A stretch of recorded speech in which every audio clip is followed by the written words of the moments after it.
आम भारत में बहुत सारा बैंक रही एवं डिफरेंट डिफरेंट टाइप एवं डिफरेंट डिफरेंट नेम रही किछि किछि बैंक मानकर पर्सनल रूल रही जदि मोबाइल द्वारा ऑनलाइन रे बैंक ओपन करने को चाहूँगी किछि बैंक विषय इनफॉरमेशन जानी रखंतु। बैंक बहुत टाइप रो अछि सेति भितरु प्रथमे पेमेंट बैंक विषय जानी रखंतु। पेमेंट बैंक 6टी रही यथा Airtel payment bank, India post payment bank, Fino payment bank, NSDL payment bank, Jio payment bank एवं Paytm payment bank.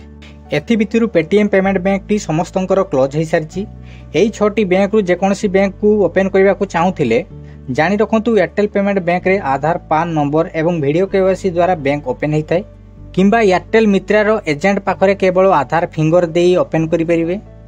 Postal payment bank रे केवल आधार नंबर एवं पान रो नंबर दे ओपन करि परिबे किंतु एमिति प्रोसेस रे बैंक ओपन कले ट्रांजैक्शन हुए नहीं। सेति पई पोस्टल हेड ऑफिस को जाई फुल केवाईसी करा जाय किंबा पोस्टल पेमेंट बैंक रो एजेंट पाखरे 18 वर्ष हेई नथिले मध्य आधार फिंगर दे ओपन करि परिबे।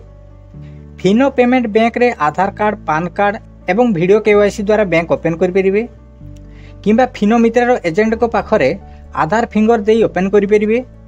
एनएसडीएल पेमेंट बैंक रे केवल आधार पान दे ओपन करि परिबे। जियो पेमेंट बैंक रे आधार कार्ड पान कार्ड एवं वीडियो केवाईसी करी ओपन करि परिबे एवं पेटीएम पेमेंट बैंक रे आधार पान वीडियो केवाईसी द्वारा बैंक ओपन हेउथिला किंबा पेटीएम पेमेंट बैंक रो एजेंट पाखरे आधार फिंगर दे ओपन करि परिबे।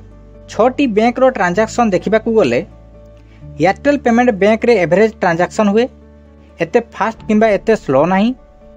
इंडिया पोस्ट पेमेंट बैंक रे मैक्सिमम टाइम सर्वर डाउन चले। फिनो पेमेंट बैंक रे फास्ट ट्रांजैक्शन होता है। एनएसडीएल पेमेंट बैंक रे एवरेज ट्रांजैक्शन होता है। जियो पेमेंट बैंक रे फास्ट ट्रांजैक्शन होता है। पेटीएम पेमेंट बैंक रो हाई ट्रांजैक्शन होतिला। 6टी बैंक रो ट्रांजैक्शन चार्ज देखिबा को गले एयरटेल थैंक्स आप यूज करी ट्रांजैक्शन करूथिले एयरटेल पेमेंट बैंक रो 5 रु 25 टंका चार्ज कटि थाए।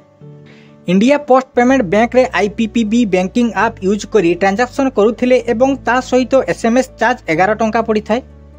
फिनो पे आप यूज करी ट्रांजैक्शन करूथिले 500 टंका रे 5 पैसा कटि थाए। एनएसडीएल जीपी आप यूज करी ट्रांजैक्शन करूथिले सप्ताह को 6 टंका कटि थाए। माई जियो आप यूज करी ट्रांजैक्शन करूथिले मास को 11 टंका कटे। पेटीएम पेमेंट बैंक रे कोनोसी ट्रांजैक्शन चार्ज कटे नहीं किंतु यार डेबिट कार्ड चार्ज वर्ष को 400 टंका देवा पई पड़ुथिला। एई सबु पेमेंट बैंक रे क्रेडिट कार्ड किंबा जेकोसी लोन अप्लाई करि परिबे नहीं। सबु इन्फॉर्मेशन बुझी परिथिबे एणिकी आपन को इच्छा द्वारा जहा किछि करिवे।